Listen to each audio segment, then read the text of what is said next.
So once again, let me introduce your moderators for the next session. Emily Parks from CoinDesk and Alan Lim from the MES talking about the Project Guardian update.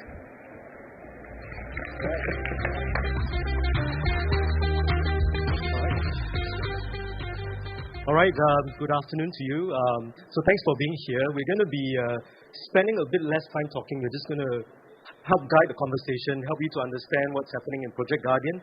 I'm just going to tee things off by just giving an overview in case some of you may not know what Project Guardian is about. So Project Guardian is an initiative started by the MES in 2022, really to understand or bring together the industry, to understand the potential of asset tokenization through a number of ways. One is providing regulatory clarity, providing a space for experimentation. But I think above that, it's also bringing the ecosystem together to inform both the private sector and also the policymakers what are the necessary regulations and policies that are required to be able to support innovation to thrive in this space. So you'll hear this afternoon a couple of examples of pilots that have been conducted. Just to dive deeper in some of these areas, we have an announcement that we made today that speaks about some of these pilots, some of the initiatives that we're building to drive and grow or scale these, what we will refer to as tokenized markets. So we'll be sharing, I guess, more of these as the days and months go by. So I'll pass on time to maybe Emily to just share her perspective. We're kind of curious to hear your perspective as well, just looking at this. Yeah, so it's really an honor to be up here with you. So here's my perspective. As we've all seen, this entire festival is really focused on tokenization. This is like this big hot trend in the digital asset space right now, and it's it's trending also in Singapore. And so I think, personally, Project Guardian is quite interesting because it's actually trying to create some use cases for digital asset tokenization. So I think, what we're going to do a little bit, we're going to comment a little bit on some of the projects, and I think the real thing to look out for here is how is tokenization actually being used? What are the real world problems that it tries to solve? So I think Project Guardian is quite interesting in that way because it's actually presenting some real world cases of this. So. All right, shall we kick things off? Shall we do it? Yes, let's quickly call up the first showcase. Actually, we're going to go over here, I think. We're going to sit by the sides.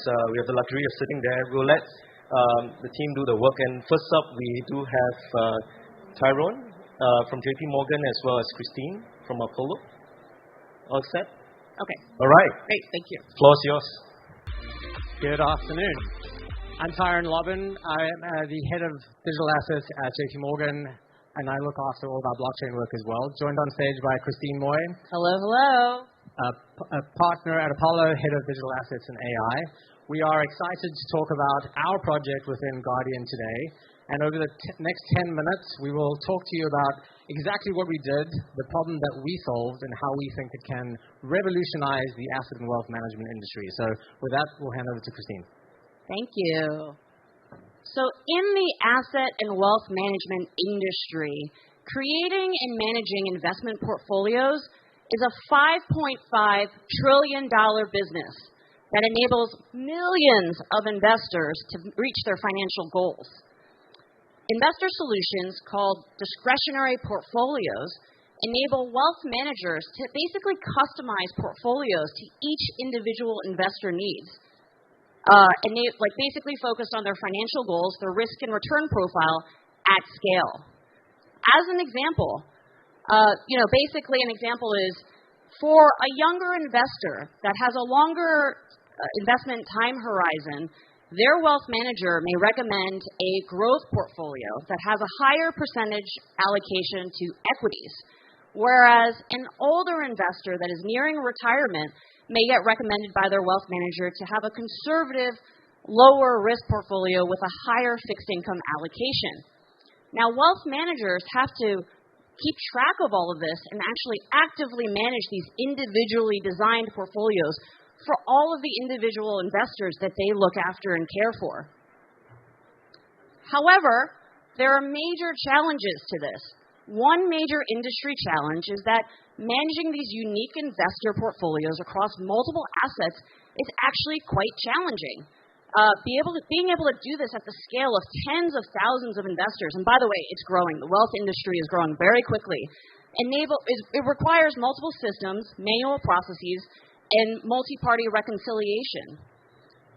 As this is challenging, basically as a result, as wealth managers are trying to do this, and actually to date it's pretty manual in some ways, what the result is suboptimal investor returns, cash drag, which is just not the best use of cash in a portfolio, and dispersion, inconsistency across portfolios that a wealth manager may look after.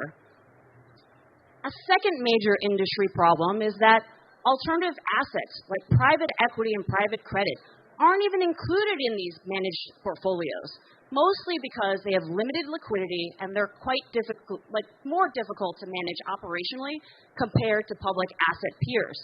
So as a result, wealth managers just, for the most part, don't even include them in these rebalancing portfolios. The end result of this is that alternative assets are relegated or limited to just the most sophisticated institutional investors. We're really focused on democratizing access to alternatives, making sure that individual investors like you and me can actually access the benefits of alts. What are the benefits of alts? Empirically measured higher performance against public benchmarks, public assets, additionally lower volatility, and broader portfolio diversification. We want those benefits, right? Especially for the growing wealth industry, for individuals like ourselves. So in this project, we focused on how tokenization and smart contracts could essentially address these two industry problems. Basically, tokenization as a normalizing tech layer that essentially creates standards across multiple asset types that would be in these portfolios, from equities to fixed income to alternative assets, cash, treasuries, etc. Additionally, we're looking to tokenization and smart contracts to create a shared understanding between multiple participants on what is the actual status of transactions and settlements in real time. So the benefits of tokenization in this context are automating processes and DVP settlement, which we all love to talk about, eliminating reconciliation, enabling standardization, and reducing failures. Additionally, in this world of tokenized assets, and Tyron and I have spent a lot of time tokenizing real-world assets in the past few years, we see a new problem emerging in the industry, which is that multiple asset types are actually being tokenized across different blockchain networks, creating a fragmentation of assets across different islands of blockchains, actually. And so for our project, we also address this through interoperability technology. So with that, I'm going to pass it to Tyron to actually walk us through the details of the project.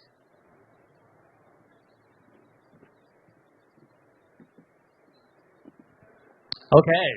So with the industry challenges set, we had the foundation for what we wanted to tackle within our project. Our thesis, as Christine said, was that tokenization and smart contracts could harmonize and streamline portfolio management across both traditional assets and alternative assets, and from an alternatives perspective, make them more inclusive, transparent, and efficient. So we had a clear goal. We wanted to set up a technical POC that would enable a portfolio manager to seamlessly manage a large number of discretionary portfolios that are invested in multiple traditional and alternative assets across a variety of blockchain platforms. To do this, we assembled leading asset managers and blockchain solutions providers to create a holistic ecosystem that we could test. Apollo, JP Morgan, and WisdomTree provided traditional and alternative assets to be tokenized. And in order to set up this fragmented environment, we had Onyx and Oasis Pro tokenize these assets on 3 different permissioned blockchain environments. We had a permissioned zone of the Provenance blockchain, the Onyx Digital Assets platform, and a permissioned Avalanche subnet. And to provide connectivity between all of these different platforms, we implemented not just one, but 2 interoperability solutions, Axelar and Layer 0. We also implemented Biconomy to show that from a fund manager perspective, we can enable seamless, easy access to blockchain environments. And finally, we implemented a variety of investor portfolios on the Onyx Digital Assets platform. And these were set up as smart contracts that basically tracked positions in these funds across the different blockchain platforms. Oh, we're missing. That left us with one final thing to do, which was to set up an end-to-end ecosystem that enabled this portfolio rebalancing. We built a system called Crescendo that provides automatic rebalancing at scale and ensures that investors' goals and their investment goals are aligned to the portfolios that are managed for them by the wealth management industry. To test this out, we set up two tests. The first was a single investor test. Imagine a scenario where an investor has additional capital that they wish to deploy. And also imagine that they want to ensure that their investment goals are ESG aligned.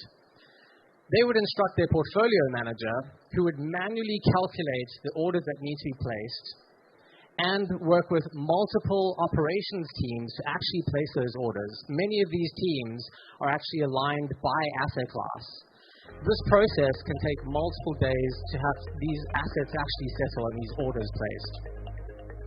With our system, we demonstrated that all of this could happen in just a few clicks. Here you see an investor who is depositing their additional cash into the system, and it automatically understands that the portfolio is now out of balance because of this cash infusion. So it places the orders across multiple chains automatically. Those orders are settled without any intervention, and it all happens instantly and in real time. Here you can see across multiple blockchains, the orders of these different funds that we set up have all been established. We think that this demonstrates that rebalancing portfolios through smart contracts and tokenization is possible. That brings us to our second test, and this is the really important one, mass rebalancing. Today, portfolio managers will periodically adjust the funds within their models. So they will swap one fund for another. What that ends up doing is impacting tens of thousands of investors who are actually aligned to those models. And again, that requires thousands of orders to be placed across multiple operations teams who interface with multiple downstream providers. Again, a process that takes multiple days to actually complete. Once again, we showed how Crescendo can improve this.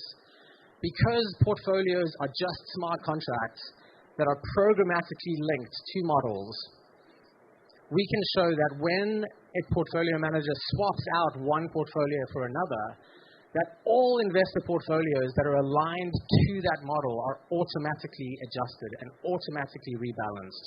Again, settled across chains regardless of where those assets are.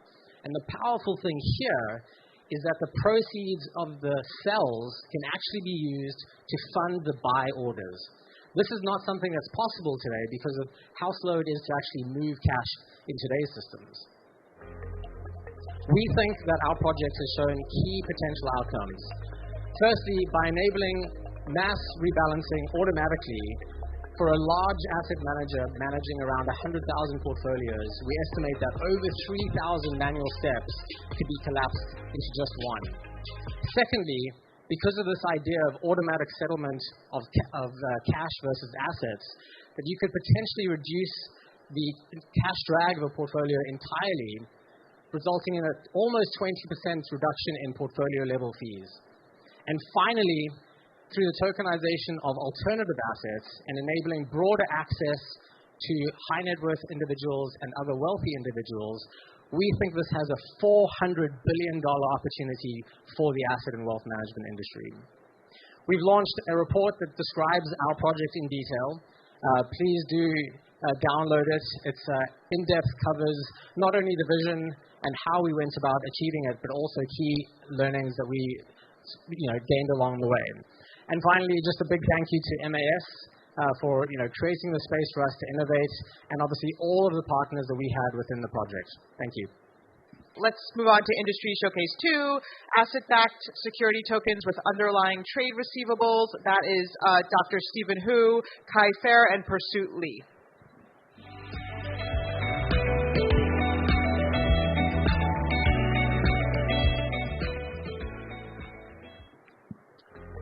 Okay, quick sound check. Yes, that works. So before we go to the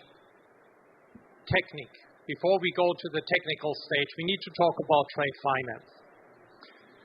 Trade finance is a $29 trillion asset class.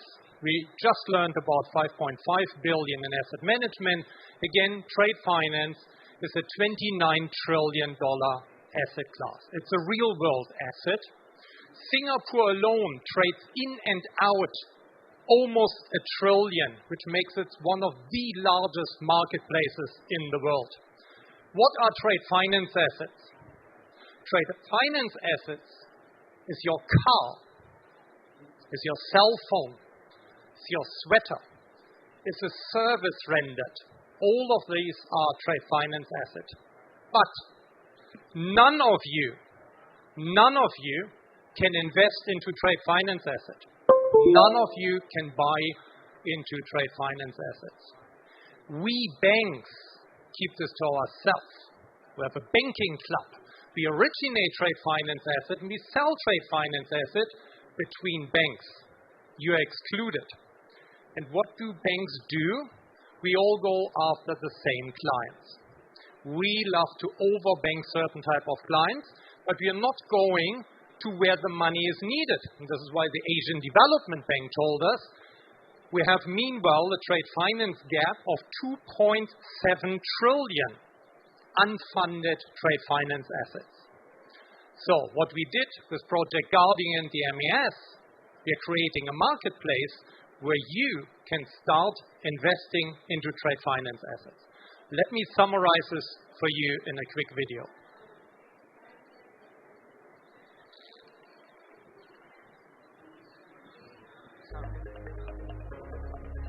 We need sound. The video sound.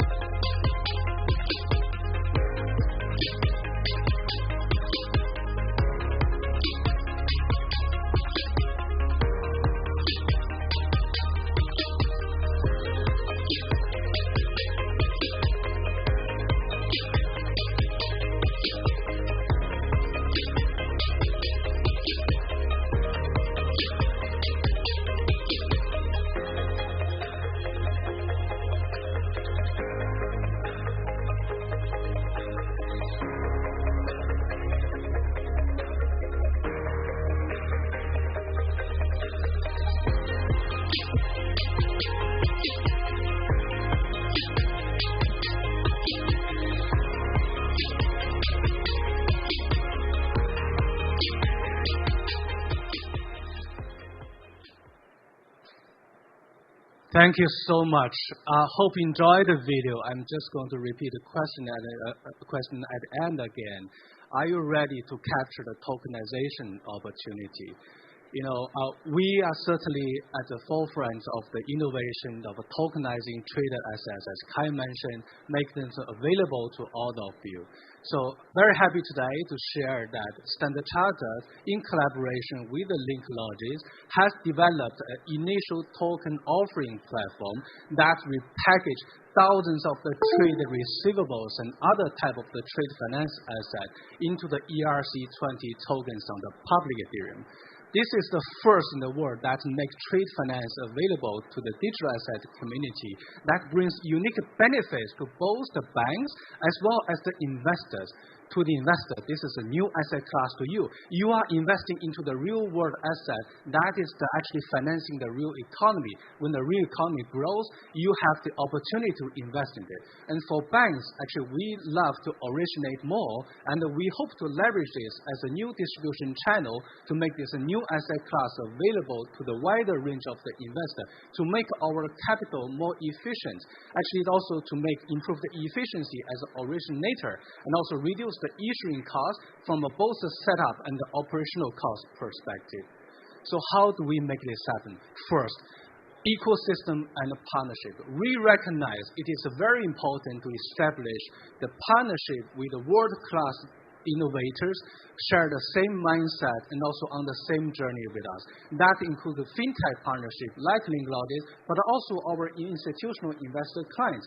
What we have done, we developed this initial offering token platform centered in Singapore as a global trade hub, also a finance hub.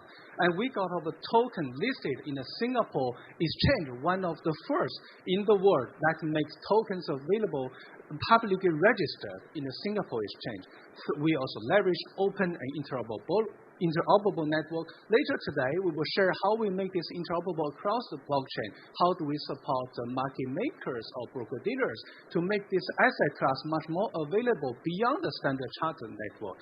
Most importantly, we want this token to be available not only in the primary market, we want to go to the secondary market. We want this token to be traded, as a liquid asset class. So let me share with some details with you, starting with some numbers. 500 million of issuance with thousands of import and export financing asset in 2 tranches. Senior tranches that is pegged to the SOFR overnight rates with a guaranteed return of 1%, and the excess go to the junior tranche. That is a much more risky, but you get a better return. Depends on your risk appetite and your risk profile. You can choose a token that work for you. And it is also have a notional coupon with a 500 more in the senior tranche and 100 million in the junior tranche. The junior tranche in our pilot has been oversubscribed 280%, and the senior tranche is oversubscribed 110%. We achieved the multiple industry first in the initial pilot year. It is the first repackaged token for bank-originated asset on the open and interoperable network. In this case, we use a public Ethereum. It also the first native token listed on the Singapore exchange. We did not issue and tokenize. We combined the two into one single step. So that is extremely important for institutional investors. If you go to the Singapore Exchange website, you see our token address and the public disclosure requirement here. And there are, more importantly, we have 7 institutional investors globally participate in our initial pilot. So let me pass on to our great partner from Linklaudis, Pursue Lee, to go through how the structure look like and how do we achieve interoperability. Yeah, thank you, Stephen. Thank you, Kai. And obviously, I'm very excited here on the stage to discuss how are we going to do this on a technical aspect. Thank you. So the process of the platform, of the initial token offer platforms, actually splits into 2 components. The first being tokenized, the second being securitized. So first, there are individual line item of the asset record coming into us, coming in a format like the import loan, export loan, all these sort of trade products, trade underlying assets. They come to us. The first thing we do is we convert them to token record. These are token record represented as NFTs on blockchain. So as all you will know, NFT on the blockchain, they will have an ownership record. The ownership record of the NFT on the blockchain will sort of represent the beneficial ownership of the underlying trade asset as well. So all these small NFTs, they got bundled together into a larger vehicles where we call it as a asset pool.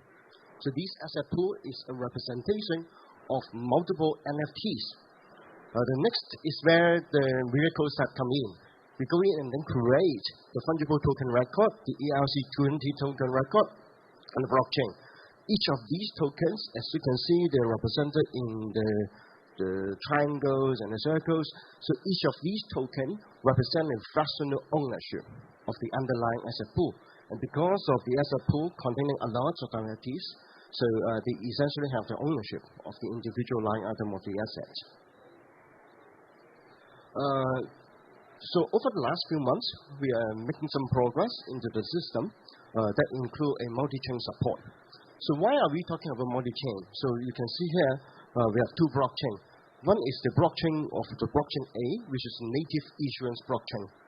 And another blockchain is the blockchain B, where the investors are in. So why do we need to support 2 blockchains? Or why are we even considering this multi-chain approach? There are for several reasons. So first of all, think about the issuers when they issue the tokens on the native blockchain. They want to preserve the data confidentialities. they want to limit the audience of the data, so they may have been choosing a private and permission chain on the blockchain A. But at the same time, not all the end investors would be having the access to the blockchain A. So in this sense, we need to build a bridge where we then will be enable the issuance of the tokens, and then we enable these tokens to be received by the investors, even if they are using a different blockchain.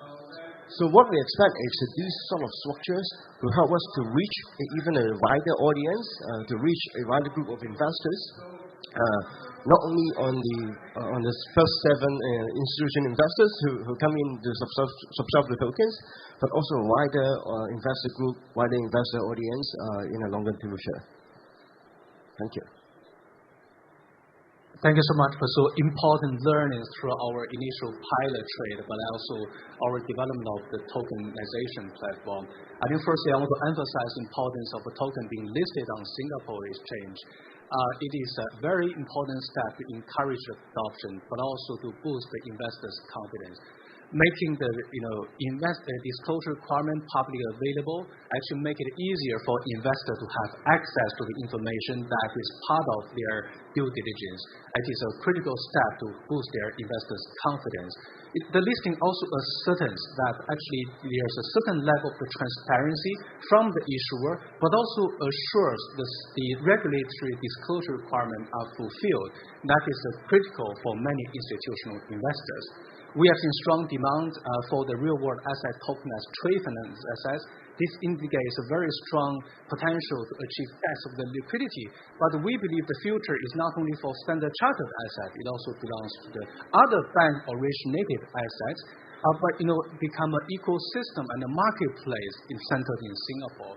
There's a critical need for centralized authority here. Through our pilots, we have learned that unlike cryptocurrencies, real-world asset tokenization requires a centralized trusted party because it requires a smooth connection and instant communication with the real world, which is actually the trade finance, which is global trade flows.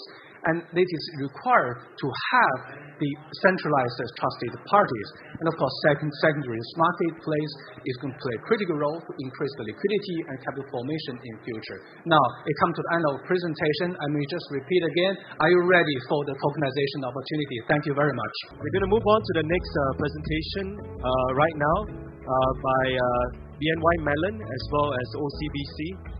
So this is one of the new pilots that was announced today. So maybe Melvin as well as Fabian, please take it away. Thank you very much. And in the interest of time, we'll introduce ourselves very quickly. I'm Melvin Loh, Head of Global Transaction Banking at OCBC Bank. And Fabian Kosbach, Head of Client Insights and Innovation from BNY Mellon. Okay, quick question to the audience. How many of you have done a cross-border remittance before, a payment cross-border? A lot. How many of you have switched to a FinTech because you felt the banks were too slow? A lot. Okay. This is the problem statement that we were trying to figure out. This morning, the MD of IMD on stage actually said that cross-border payments were slow and expensive. And so we had this problem statement a year ago after the FinTech Festival, and we were looking for a partner to see if we could try to use new technologies to improve the way in which we do what we call correspondent banking, which is the bread and butter, the heart of cross-border remittances. 6 months later, we managed to tie up with our partners in the same mine, BNY Mellon, to come up with a solution and a POC to show how we could actually make correspondent banking faster, smarter, and safer. So just a bit of a background of what we actually did. It's technology, but really what we essentially did was we minted a coin in our own blockchain at OCBC, and BNY Mellon minted a coin on their side. And what we did was to exchange the secret code to unlock these coins across 2 institutions through what is traditionally the bedrock of correspondent banking, which is the SWIFT network. We use standard SWIFT secured messaging technology to transfer those hash time lock contracts across so that we could unlock the digital coins on either side, thus completing the foreign exchange transaction. Over to you, Fabian. It's good that Melvin's the technical person here. The reason why we did this and where our thinking has been is the existing system isn't broken. And I don't think anyone can argue with us, and certainly our partners with Swift. What we have today works, and it works fairly efficiently, or we can say pretty efficiently. What we're looking to do is actually use some of the new technologies to enhance the value of what a cross-border transaction looks like. And the ultimate recipient, as we know as banks, is the corporate clients, is the consumer that gets a benefit out of a faster, cheaper, hopefully cheaper or less expensive transaction, and a more convenient way for their payments to grow across border. That's really our focus, and what we were able to do very quick. Well, I shouldn't say very quickly, should I? Because it took us a little while to do this. But the transaction happened very quickly, and it bypassed the many hops that a traditional FX transaction sometimes can take. If we're pushing funds from the US to Singapore or Singapore to the US, it can sometimes take 2 or 3 hops on behalf of our clients. So how do we make that more efficient? I sit as a banker today, but previously I was a corporate CFO, and if my bank was to come to me and say, we're going to get your funds from one location to another faster, and it can happen same day, in fact it can happen very instantly, that's of major value to me. Thank you. And one of the things that we see where this could go is really quite phenomenal. By using the DLT technology and blockchain, we're able to program a lot of the checks and balances that a traditional cross-border remittance network would provide. The ones that transfer more than $7.5 trillion of FX every day is the same, will have the security and the backing of these programmed contracts within the coin itself. Thus, being able to put in things like compliance checks to include foreign exchange rates, include identification of recipients, as well as a myriad of other conditions in foreign exchange regulations that markets will necessarily need to have in a cross-border payment world. So with these new use cases, we are very hopeful that this could be a new way to go forward.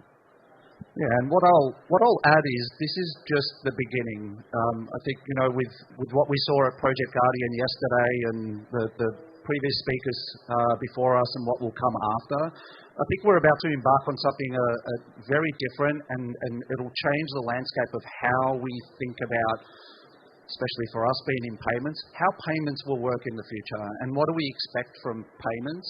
I think we'll continue to use infrastructure we have today, layer on top of it what we can do with blockchain, tokenizing assets, tokenizing cash, the ability to be able to transact 24 hours a day, 7 days a week. At our conference yesterday, someone said you can buy a Bitcoin in your pajamas at 1 o'clock in the morning, which I think is hilarious, but could there be a world in the future where you can send an FX transaction in your pajamas at 1 o'clock in the morning? Maybe you do, maybe you don't. But I think this is what we're really thinking about and embarking on, and enabling both consumers and corporates to ability to be able to transact whenever they need to. So with that, I think we come to the end of our little showcase. We hope next year at FinTech Festival we'll see a lot more of this in the market. Thank you very much. Thank you. Should we maybe invite our next speaker, Rajiv, who's going to be speaking about the next pilot, which is on structured notes. But I guess he's not just representing HSBC, but also the group. So I'll pass on the time perhaps to Rajiv to take this through. Thanks, Alan. So one of the things that I want to showcase, first out, I'm not representing one institution, but I'm representing 3 institutions today. So we're not single hat, double hat, but as Alan was mentioning, triple hat. So we came together with MarketNode and UOB to create an end-to-end value chain that comprises of issuing an asset on a market-neutral infrastructure and also distributing it through an external distribution partner. So that is primarily what we were trying to do. And just to give you a bit of a background on why did we choose this particular product and why the focus on wealth, right? So as you know, Singapore is growing and a very important wealth hub. Just look at the FDI coming into ASEAN in 2022. It was 174 billion. And also, ASEAN as a region is a region where there's a lot of demographics that is coming to access wealth products, right? So there's a significant shift of population into a class where they'll have disposable income and are able to invest in. So one of the holy grails of tokenization, I believe, is what I call affordable diversification of products, right? So for a single dollar you can invest, what is the maximum amount of diversification you can get? And that's primarily the holy grail of tokenization, right? You can talk about programmability, fractionalization, but all these things go on to creating products that give you diversification. And that's primarily what we were focusing on. And as I was saying, the middle income segment is expected to grow 2.7 from 172 million to 472 million. So through tokenization, what we wanted to sort of explore was enhancing the product shelf to increase access, right? So fractionalization would be the means, and also react to the exposure or thematics that come in the market, and how can you manufacture products at a faster go-to-market times. And of course, if it's not enough if you just manufacture products, you should be able to improve asset servicing that manages the life cycle of that particular product. So how can we leverage smart contracts for doing that? And also, the other more important thing is, while tokenization is a technology innovation, creating products needs both legal, regulatory, and governance oversight and innovation in that space. So how can we take a full aspect and take structured note, because structured notes are an existing product. While we can all focus on natively digital assets, but a lot of wealth portfolios are comprised of products, and these products will continue to rely on traditional dematerialized assets, right? Products that we basically take on to the wealth distribution chain will continue to rely on a bunch of traditional assets. So using this mechanism, one of the things that we were testing was, how do you create playbooks to change your existing issuance programs that focus on creating native digital products? And more importantly, we all agree that tokenization is here to stay. But there will be a period where you have to transition assets. That is, there will be significant amount of traditional assets that need to be transitioned to a digital state. And products are one way to sort of address that particular need. So the use case sort of ticked a lot of boxes to us, and then we approached Project Guardian team under MS, and then they were kind enough to sort of say, go ahead and try this out. So then came, how do we create the value chain? So HSBC acted as an issuer of the product. MarketNode created the neutral market infrastructure on which the product is tokenized, asset servicing is managed, and UOB came in as a distributor of that structured node. So again, the objectives was to leverage existing HSBC's issuance programs to create a digital native product. So how do we sort of lower the legal spend to enable digital issuances? We work with the law firms to minimize changes that are required to create. So you will see a lot of work that is being done in allowing using existing frameworks to transition to digital assets. And of course, right, so how do we create a ready template for native digital issuances? The objective here, again, was to create a factory-like playbook that you can use again and again to create multiple products using this particular template. So product focus, underlying assets can be traditional, create legal framework, and create templates that will allow you to manufacture products. So how did this go about? So while there are APIs to it, for APIs to sort of consuming this data as well, we start off with the deal details getting into the gateway platform. Once the deal details are input into the gateway platform, the tokenized representation of that particular product is created. And now the issued product is ready to settle on the platform, right? So this information is fed in from the issuer side, and then in our construct, we kind of set up a client trust account where the distributor would basically pay into the trust account, and that would primarily trigger an issuance of a restricted settlement utility token that will be used to settle the issued token. And that meant that the environment was set to execute the settlement using the purpose-based account framework. And post that, you would execute through a smart contract. You simply execute a delivery versus payment over a public blockchain using both the securities tokens created, and also the HSBC, the UOB's wallet that would have the RSU, and that would basically be orchestrated on a neutral platform that was created by MarketNode. So RSU and securities token are ready to settle. The transaction record is available on the public blockchain, and you could, this is primarily a scanned QR code of a test trade that you can see, but on your wallet, we used Polygon mainnet there. You can actually go ahead and look at the history and the record of ownership and the transaction that was recorded on the blockchain. So, that is the first issuance, or that is how we basically went on to create a product that is very commonly used again in Singapore, but we don't want to end there.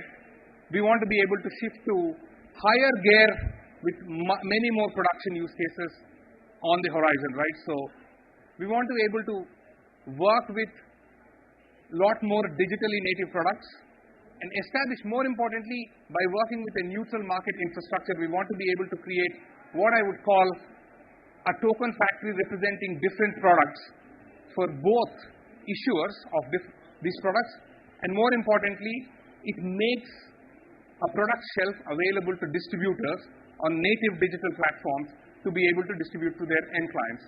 And more importantly, once the products start going in, the blockchain and the smart contracts can be enhanced to improve the asset servicing capability, and that can also lead to, if there are institutions that are interested in issuing but asset servicing is to be done on the blockchain, this is a use case for that institutions as well. So with that, I'll take pause, but the use case is quite unique because we are focusing on existing assets and wrapping them up in a product using smart contracts.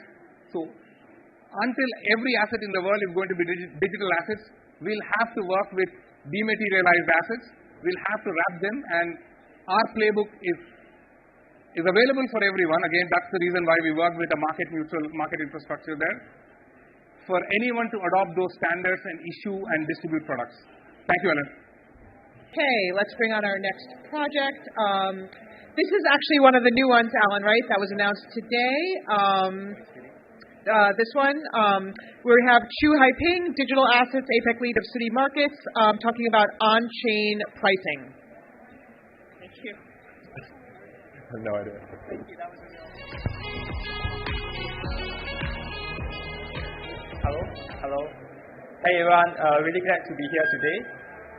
I'm Haiping. I'm part of the DJFS team on behalf of City Markets APEC. Today I'll be sharing about our initiative, which is on-chain pricing and trading smart contracts. Essentially, this allows institutions to trade with one another bilaterally in a compliant manner, with the entire process happening all on-chain. There are three parts to my presentation. The first part will be a background, as well as some of the needs that were identified from our users. Second will be a high level of the scope, as well as a high level process on what the application is doing. Lastly, we move on into a video demonstration of the platform and ending up with some target benefits. Now moving on to the background, I'm sure many of us in this hall are here today because we believe in the power of digital assets, and we believe that this will form a cornerstone of the future of microservices. At Citi, we have estimated that by 2030, up to $10 trillion worth of assets will be on-chain in the future. And this could be in a form of CBDCs, it could be in a form of fixed income funds, etc. That said, the route to get there will not be easy. We will need to have new processes and new systems in order to make sure that we can properly price and trade these assets. we need to make sure that new users are properly provisioned by their wallets, and we need to make sure that our legacy systems can properly interact with the smart contracts and the new blockchain networks. One observation point that we have noticed today is also that a lot of the initiatives that have been shown today mainly deal with settlement and post-trade. And most of the time, the pricing is done off-chain. And what happens is that if you have pricing on one system and you have post-trade and settlement on another system, you potentially run the risk of operational issues, data breaks, as well as the need to reconcile between both of them. And we think this is very important because once you tokenize an asset, you actually want to enable it for secondary trading sometime in the future. So going back to some of the key requirements, and this applies to both institutions, whether they trade tokenized assets or not. First and foremost will be KYC. Institutions today simply cannot trade against blind liquidity pool or unknown counterparties. Second will be information confidentiality. Obviously, no institutions in the world will want to have their trade details leaked out, and no one will want to see their positions on chain to be reviewed. Thirdly is, of course, capital efficiency. Today, most of the institutions trade with credit, and we believe that even if they move into a blockchain future, they want the ability to trade on credit to enable collateral efficiency as well as reduce their settlement and liquidity needs. And lastly, this is something that we've observed for some time. There are increasing regulatory reporting requirements for both buy side and sell side, and here we believe blockchain can uniquely play a role to enable this in the future. So, moving on to the scope, we are very glad and honored to have with us both TO Price Associates Incorporated as well as Fidelity join us in this application. At CT, one of the core principles is that we need to have client-led innovation, and we are very glad to have both of them very supportive in the many weeks of testing as well as giving feedback. Both TO and Fidelity in this case take the role of a client. On the other side, CT is playing the role of a dealer, and to illustrate that we can not only do bilateral but also multilateral, we have created a fictional dealer A as well. We have chosen to do this on the private permission Avalon subnet, and this is because we have found the subnet to be highly customizable for our needs, and in addition to providing information confidentiality. Lastly, we have chosen to do a spot FX trade, but essentially this solution that you will see later can be used to trade almost any asset. So moving on to a high-level process, we want to create a process, leverage a process that every institution already knows today, and this is the RFP process or the request for quotation process. Essentially, a user wants to get quotes from multiple dealers. Let's say they want to trade $100 million worth of Singapore USD. They will send a request to the smart contract. The smart contract will then relay the request to multiple dealers, and all this is true on the blockchain layer. The dealers would then price it, return the price quotation to the smart contract. The user would see the quotes that they have received, choose one of them, and essentially do what we call a trade confirmation done on chain. And it's important to note that this entire process is done by a smart contract, as well as this entire process is done on chain. Oops. So moving on to the video. So this video is to illustrate what we have done on chain. Very similar to Web3 experience, you need a wallet, and this wallet has to be whitelisted so we can properly identify you. We have actually built it to be accessible from internet browser. So right now you can actually access it via Chrome. Similar to on-chain trading, you can input your parameters. In this case, you are doing a spot FX trade with $3 million. You click request for price. What's happening now is that there's an oracle that's actually pulling prices from CT test servers, and pushing it to the smart contract. And that's what you'll see on screen. The user will see the prices, click one to execute, and this will create what we call a trade confirmation. You can not only see the trade confirmation at a table, but you can actually even drill down to the exact block as well as the transaction hash where this trade confirmation is being stored. And this applies to whether it's a trade execution as well as all the quotes that are received from the wallet itself. And this also allows for best execution analysis. So moving on to some of the key benefits, what we really wanted to do is to enable blockchain to be a more holistic database. So not only a database where you're able to see your shareholdings, But when you look at the specific wallet, you can not only see the holdings, but also all the trade confirmation and codes that belong to that wallet, so that we can enable a more enriched database. So that's very important, and we can enable greater transparency. Secondly, we also think that we are able to use the blockchain's unique nature of being immutable and tamper-proof to really improve some of the auditability and security. Especially when you go into regulatory reporting, you can really increase the integrity of the data because it's written on blockchain. Lastly, this is only one very small step. We have actually built the whole system to be EVM compatible, so it can be composable with other settlement smart contracts to enable, let's say, for example, DVP or PVP. It could be interoperable with other interoperable bridging smart contracts to do cross-chain messaging. We can even modify the smart contracts to have margin and trading to enable credit relationships. So with that, I end my presentation. Thank you very much for our time. I'm really excited to see what we can do together with our clients and our peers to bring about front-to-back innovation on blockchain. Thank you very much. The next session, we have actually the first of two, I guess, presentation involving UBS. So we're going to invite Andrew from UBS, as well as Stephanie, and also we have CK from SBI Digital Markets.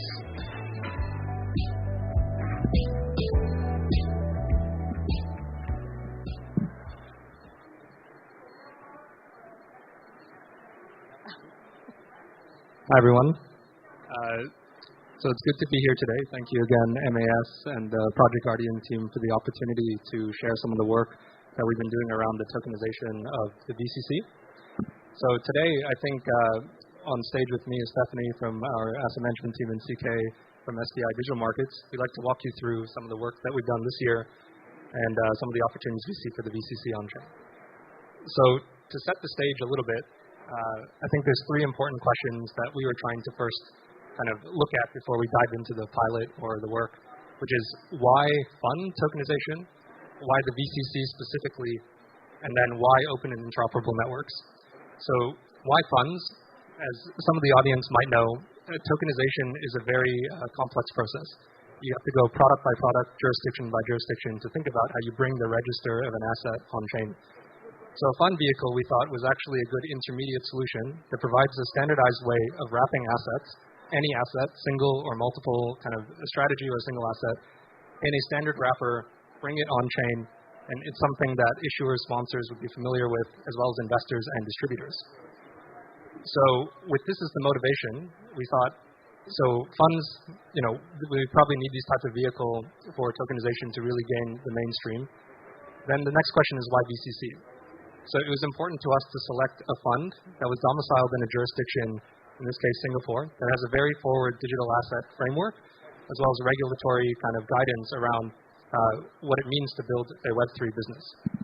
So we decided to select the VCC for that reason in an umbrella structure to give us the flexibility to really tokenize any asset based on what the market demand is going to look like. Then the last one, why open and interoperable networks? It's important for us to go and have the flexibility to go where the liquidity is. So this fund, which Stephanie will share a little bit further, was tokenized on the Ethereum chain and composable with any Web3 infrastructure out there today, something that I think the SBI will share a little bit more. So as long as you have your own connection, Web3 stack to kind of a public chain, you can connect into the product without needing to integrate with us as the fund manager. So it's important for us to build this type of flexibility so we can move the registry kind of across multiple networks. And I'll hand it over to Stephanie to share a little bit more about some of the actual pilots that we did this year. Thanks very much, Andrew. So in September this year, UBS Asset Management launched a live fund, and where we tokenized an existing money market strategy wrapped in a Singapore variable capital company fund. So this is a foundational pilot where we want to explore the native issuance of a fund as a ERC 1400 smart contract on the Ethereum mainnet, where the register of members are maintained on-chain. And we also want to explore how we can leverage on smart contracts to carry out some of these fund lifecycle activities, as well as to embed compliance functionality and governance standards in a smart contract. So as part of this pilot, UBS Asset Management assumed the role of an investor, a fund manager, and a digital transfer agent.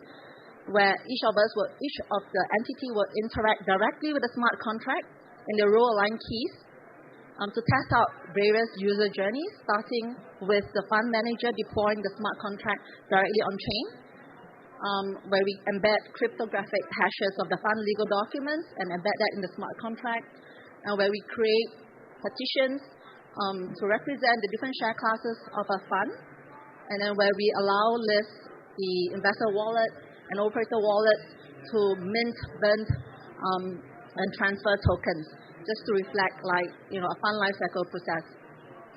So this is a foundational pilot. Through this learning, we found that it's possible to issue digital native issuance fund shares on the public blockchain networks, and that there is indeed efficiency gains from automating some of these fund lifecycle activities on a smart contract. So as a further extension of our initiative, we wanted to explore Web3 native distribution and also to see how custody works in this environment. And that's why we have collaborated with SBIDM to take on some of this technical pilot testing on the Ethereum testnet. And maybe I'll pass it over to CK from SBIDM to take us through this technical pilot. Okay, thanks, Stephanie. Hi, I'm CK from SBI Digital Markets. So in this pilot, the role we play is both a distributor and a custodian. So I'll break it up into two. As a distributor, what we aim to do is that we distribute into the tokens to our buy side, our buyers, our clients in a different jurisdiction. That came about what we need to do is really to understand the regulations, the legal frameworks, and more importantly, what the client wants. We need to find out the right product, but more importantly, the right client. Not every client wants to hold a token instead of the traditional asset, and not every client is able to in their jurisdiction. So while doing this pilot, there is a stream of work that we have set out, which is the legal and regulatory stream, where we identify the countries, the regulations, the pilots, and through our partners and through the regulators in these countries, we find a way to bridge the tokens over to that jurisdiction. So that's the distribution side. More importantly is the custodian piece that Stephanie mentioned. So there's probably three learnings that we have done through this pilot. The most important one is the reason why SBIDM is acting as a custodian. It's because of the fact that we want to segregate the issuer against the custodian. Same as the traditional markets, right? If the assets are segregated out, then there will be trust. There will be segregation, there will be no conflict of interest, there will be more trust in the whole system. So SBI Digital Markets playing the role as a custodian.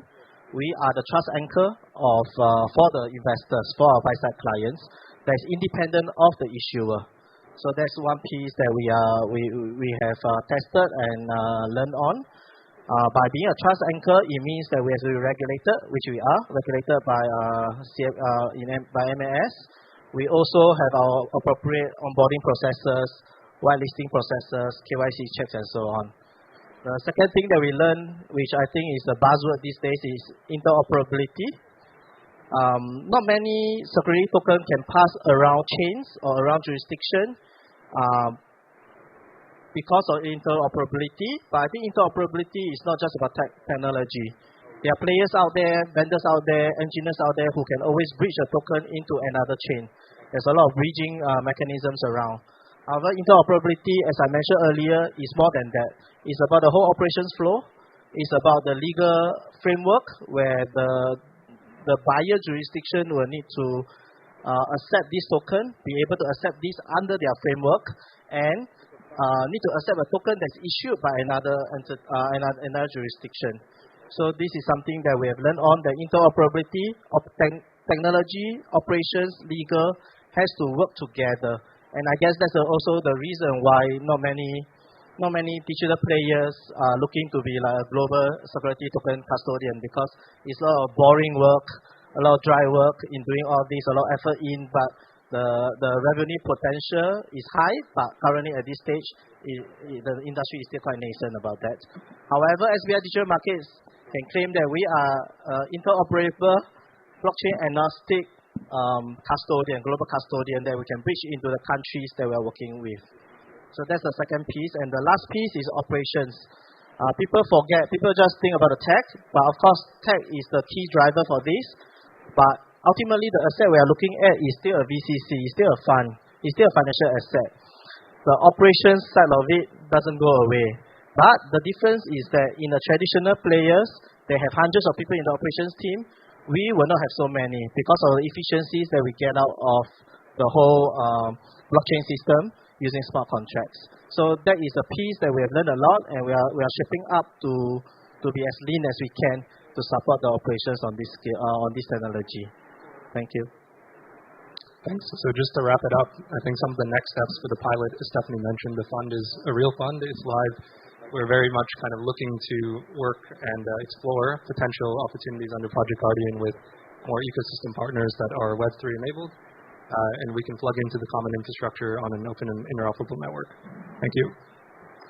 We're on to our 7th showcase, Repurchasing Agreement with Natively Issued Digital Bonds. We have Dr. Anna Naomi Bandilang, Jason Beal, Keith D'Souza, and Lawrence Sheffens. And just a reminder to please keep this to 10 minutes. I know there's quite a few people on stage. Thank you.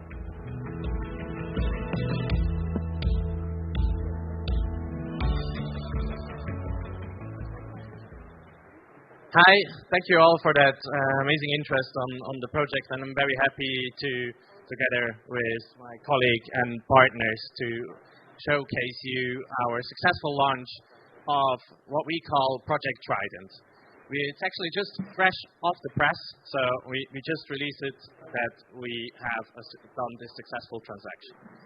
So what did we actually do? When we came together as 3 institutions, we wanted to showcase that we not can only tokenize different securities on public blockchains, but also use them along what we know from traditional banking. So we put out some key objectives on how we can achieve and how this transaction should look like. So the first one was we want to do cross-border transaction.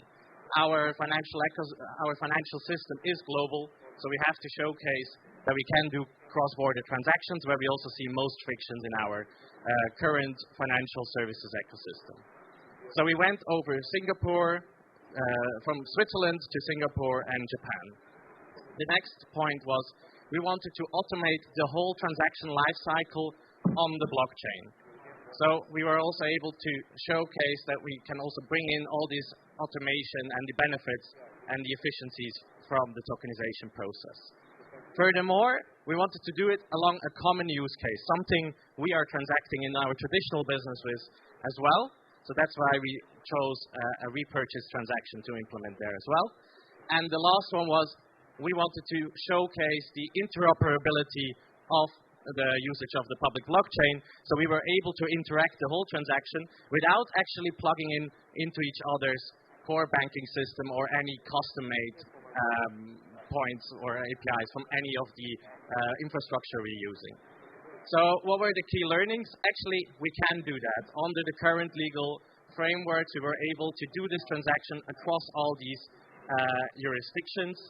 Furthermore, we were able to settle everything on chain, meaning asset liabilities were on chain. The full transaction lifecycle was actually executed on the blockchain, and we controlled everything with whitelisting mechanisms, so we call it a bit of a ring-fenced environment on top of a public infrastructure. What we see as some shortcomings, and Keith will elaborate a bit more, is on the payment mechanisms, so that's where we see actually further development potential to commercialize this transaction. So in a nutshell, how does this transaction look like? You can see it, but I made it very easily. We issued a bond under the Swiss regulatory environment. We sold it to DBS based in Singapore. DBS collateralized it with a repurchase agreement through SBI, which then issued a stablecoin to actually pay for the transaction. Everything wrapped into one transaction, so full atomic settlement with all these connected transactions. Then at maturity, we triggered an automated redemption based on the bond as well, which then redeemed itself by putting a tokenized deposit as well issued by UBS into the wallet of the holder of the token, and that completed the repo as well. So on the payment mechanisms, I will give now to Keith to explain a bit how that works. Thank you. Payment, I think in today's world, payments, we take it for granted. And perhaps the most simplest, whatever you can't achieve through RTGS, we'll do generally through correspondent banking. That, in a transaction which is completely on-chain, is very, very different. In addition, coping with 2 or 3 different regulatory regimes, 3 different jurisdictional frameworks, throw into the mix a stable coin under Japanese law and a tokenized deposit under Swiss law, eventually issued as a CD. So this is what we had to cope with. So as far as the on-chain transaction was concerned, we achieved what we needed to achieve. The transaction went through smoothly, it went through seamlessly, and it went through effortlessly. The smart contract did all our work for us. The point we are going to sort of talk about and deal with in time to come, maybe in future iterations, is the off-chain redemption. We had the ability to take on these coins, whether in tokenized format from UBS or a stable coin from SBI, and use it as a means of settlement, which for the purposes of the transaction on-chain, settle the transaction. From a cash redemption point of view, there's an additional step to be taken, which is completely off-ramp, and then depends or relies on traditional correspondent banking. Again, given that the currency was not only cross-border, but a location in Asia, with Switzerland being a few hours behind us, we needed to sort of cope with it a day later. So in both the cases, the stable coin as well as the tokenized deposit, we had to redeem the leg 1 day later through traditional means. So once again, to be clear, as far as the transaction was concerned, from a settlement point of view, the transaction was deemed settled. When you need to redeem the stable coin, you'll continue to rely on existing rails, on existing correspondent banking or RTGS, and get the cash back to you. So that is why I think one of our key takeaways or one of our learnings, that you still need to eliminate this issue around settlement risk or the cash settlement leg. I'll pass it over to Jason. Or Anna. Yeah, so I will let you know a little bit of the contractual side, what we did there and what contracts we have. So as some of you already mentioned, it was a cross-border transaction involving 3 jurisdictions, and that was also the reason why we had to combine them in the legal framework. So first of all, we had an agreement amongst participants which wrapped everything up a little bit and included many of the annexes, and the whole transaction, also the whole series of transactions. So in looking at the single transactions, we had a bond issuance, terms and conditions like for every other bond, but here in a tokenized form. It was under Swiss law, and there we have the ability in a written law that we can create bonds or securities, regulated securities, through an entry into a blockchain. Then we had 2 registrations agreements, one for the tokenized deposit UBS has issued, and one for the SBI stablecoin under Japanese law. We have also had an agreement for the repo transaction and also a purchase agreement for the bond. The bond was issued under Swiss law. The purchase agreement was issued under Singapore law, and the stablecoin of SBI was issued under Japanese law, and the tokenized deposit issued by UBS was issued under Swiss law.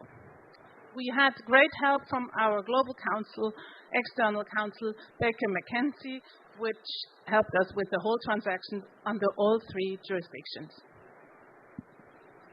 Hi, Jason from SBI here. What you're looking at here is a very high-level view of a smart contract ecosystem which we built. It shows the relationships and interactions between all the smart contracts that were on-chain. and the interfaces that we had with those via our off-chain platforms at our respective companies, UBS, DBS, and SBI. What it doesn't really show here or demonstrate is the complexity of the logic that's built into these contracts, or the complexity of the workflows in terms of interacting with them. Okay. What I'll do is I'll quickly run through a few of our motivations for this design.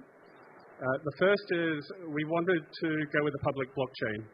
Okay, so we chose Ethereum, and the rationale there was simply we wanted to ensure that we had accessibility and scalability, and that we weren't taking the walled garden approach. Okay. The other was that we wanted to be on-chain only. Okay, so all of the interactions between our respective parties in this transaction were done through the blockchain. We didn't have any interfaces between systems off-chain, and all of that activity was executed on the blockchain. Okay.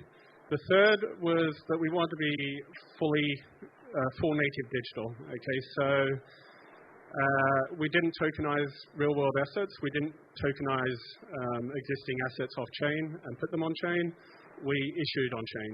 Okay, and in that respect, we had a lot of complexity in the smart contracts because we had to support the full life cycle of the asset and the full life cycle of the transaction through the smart contracts.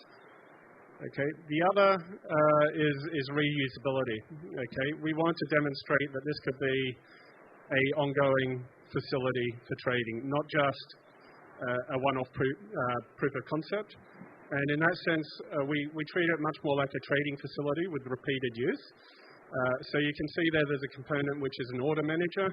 That was a smart contract that could deploy further contracts, which were the orders. Okay, so you could place orders.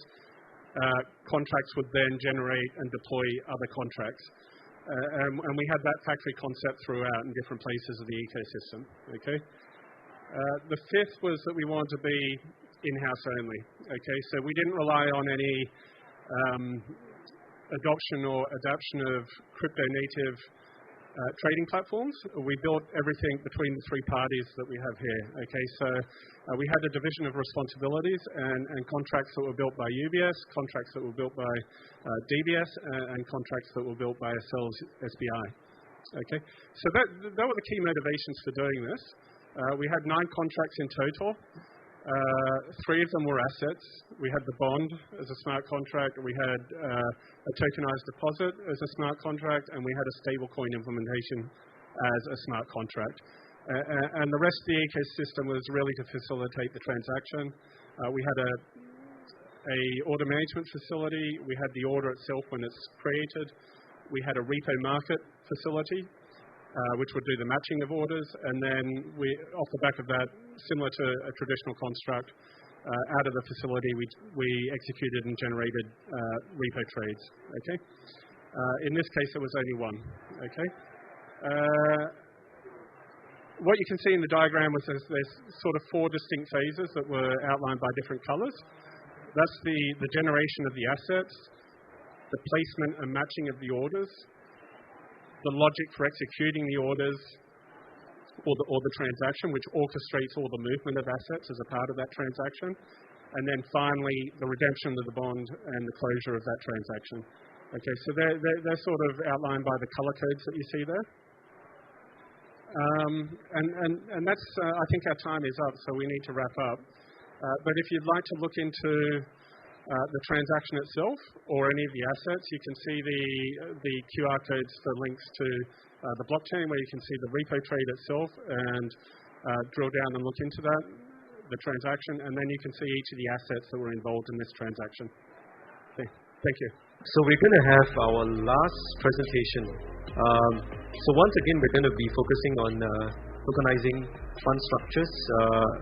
As the team comes up, I should also maybe highlight that we had an announcement today as well around the focus on funds. So we've started a new funds industry work stream within Project Guardian that's focusing on the native issuance of VCC funds on the digital asset networks. So maybe I'll pass on time, therefore, now to Marita to speak to the work that she's doing. Thanks, Alan. Great. Thanks, everybody. I think it's clear from all the fantastic presentations we've seen today that we're in the midst of both a technological evolution and a financial evolution. Blockchain technology offers new possibilities for the way that we represent value as well as store and share data. I'm Rita McGinley from Schroders, and Schroders is a global investment manager who's been operating for over 200 years. That means we've been innovating for over 200 years. And we see blockchain technology as one of the next big opportunities for innovation. At Schroders, we construct investment portfolios for our clients to help them achieve their long-term financial goals. And we're focused on how we can use blockchain technology to improve how those investment portfolios are serviced, managed, and structured. And we believe this will lead to greater flexibility and greater outcomes for our clients. Thanks, Marita. I'm Adam Belding. I'm the Chief Technology Officer of Calastone. So Calastone is the world's largest fund transaction network. And we support over, I think, about 4,000 different participants in 55 different countries. And what we see from that unique perspective is we're at the heart of the asset management industry. And so what we find is we see lots and lots of more investment solutions being created all the time. And they all have a single kind of constraint, which is that they're delivered as part of the mutual fund wrapper. And the mutual fund wrapper and its derivatives are something like 100 years old, I think, next year. And they're characterized by a disconnected ecosystem of different intermediaries, all maintaining their own books and records, all having to kind of do their own servicing tasks and work in a very disconnected way. So what we are really focusing on here is how much that causes a lack of transparency and creates a complex and fragmented ecosystem, which is difficult to reason about. It's also difficult for asset managers like Schroders to innovate and create new solutions when they're working on a system with so much inherent friction within it. And one of the other issues in such a disconnected ecosystem is the risk of duplication. And I think every organization will have lots of controls and processes and workflows in place to try and mitigate this risk. We believe that largely in recent decades, the financial services industry has computerized many of their processes, but now we have an opportunity to truly digitize them. And our proposition for that is tokenized investment vehicles, or TIVs. Tokenized investment vehicles are an investment structure which are underpinned by blockchain technology. It involves the bringing together of all relevant participants into a common infrastructure or chain and sharing synchronized data on that chain. We believe if we do this properly, we can optimize the overall proposition. Today, myself and Adam would like to give you an insight into three of the key benefits that we think tokenized investment vehicles unlocks. First and foremost, how bringing together of all parties into one place should be able to increase alignment and increase speed. The second is how capturing a common synchronized set of data can unlock a level of transparency and optimization around data which isn't available in today's ecosystem. And an example that we'll show you, we leverage that transparency to improve the trading process. Finally, we'll show you how we can use blockchain technology to maintain a real-time record of entitlement and ownership of the underlying assets in the product. So, to achieve what Marita's talking about, we really need to get away from disconnected systems and fragmented data. So what you're looking at here is the typical books and records of a mutual fund. And what we're talking about in terms of those disconnected data sets is creating one single logical data set, which is made up of these different aspects of an investment vehicle. Now, I'm not going to read through these now because a lot of people here will be very familiar with what these are, but the fundamental thing that we're looking at is bringing that all together in one logical data set with permissioned, controlled access to the different participants. And then where we know that we have to integrate data from off-chain, we have to bring that in as well. So we have to be able to allow participants, such as the custodians, who are still essential in this case, and those in this project are our partners HSBC and Standard Chartered, to integrate their data onto the platform and allow the platform to test that the data is correct and that the custody records that we maintain are valid as well. Now, if you're going to have a system like this where people collaborate commercially, you need some means of allowing them to define the situation, the framework under which they do that. And that's where we created something called agreements. Agreements govern the service provision from the different people that you can see some up here who are providing the provision to the Schroders TIV, and allows it to define things like fees and charges, service level agreements, and legal terms. And then the power of this really is that this is all maintained on the platform along with the investment vehicles, which basically means that we can use that data in real time to calculate things like fees and charges and manage service level agreements. But once we've brought everybody into one place, we need to ensure that there's sufficient orchestration as well as no gaps in services. And that's where the token contract comes in. The token contract is a logical-based structure that's defined by the investment manager, in this case Schroders, and it contains a set of rules and data that governs what the token or the investment strategy can and can't do. It contains critical information such as the investment strategy and the securities that make up that strategy. It's got embedded controls over who's authorized to service that strategy, so brokers, custodians, distributors.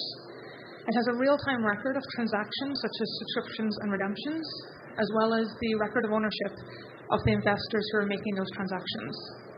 This not only acts as a point of central orchestration, but also acts as an additional control. We can programmatically ensure that the token and strategy is only doing what it's been set up to do. So if we have to restrict ourselves from a certain security or market, we can add an additional control here, which prohibits that. So what I'm going to do now is take my life in my hands and show you a few videos of the platform actually in action, which I think is very useful. So today, the way an investment fund is traded, investors, existing distributors trade into the fund aggregates, and then there's a whole bunch of different things going on. That would be, if I was to show you as it is today, probably 3, 4 or more systems all working, all trying to sort of stay in sync. But what I'm going to show you today is just one system. So I'm going to start with the investment side, where we're going to see an investor come into the platform and place a trade. So here you can see a new trade show up. It's from Sterling Capital Asset Advisors, and they're investing in the Schroders Asian Equity TIV, which you can see there. Now, what that's actually going to do is that's recorded on the DLT, and the trade's been accepted, and you see it's for 100,000 Singapore dollars. Then we have aggregation points, which is a very powerful feature, which allows us to aggregate the trades over the day. This is a very good day for Schroders. You can see increasing orders, flow going in, and then the aggregation point closes. And then finally, here's a summary, also another screen in the system, of that aggregation point with all the details of what money went into it and some of the other terms. And there's the original trade from Sterling Capital Asset Advisors that we saw before. We think the ability to do on-chain aggregation and execution will be a huge step forward. It should be able to allow us to go to market in a less frequent way, but with higher economies of scale. The final thing we'd like to show you is how we can maintain a real-time record of ownership around the register of members, which is the sole entitlement or sole record of owner in the VCC. We plan to maintain this dynamically on the blockchain, and it will be one of the first of its type in Singapore to do so. Maintaining that dynamically maintains that all relevant parties on the chain have access to real-time information in a very transparent and accessible manner. So what I'm going to show you next is how the assets are netted across the TIVs within the VCC, and then that real-time register of members. So here you see the two TIVs, the one that we traded into and another one that's both of which are part of the VCC, and you see the underlying trades that are going to be sent into the market for the different assets that are netted into the position of the overall VCC. And then here we see what we call investment companies, of which the type here is a Singaporean VCC.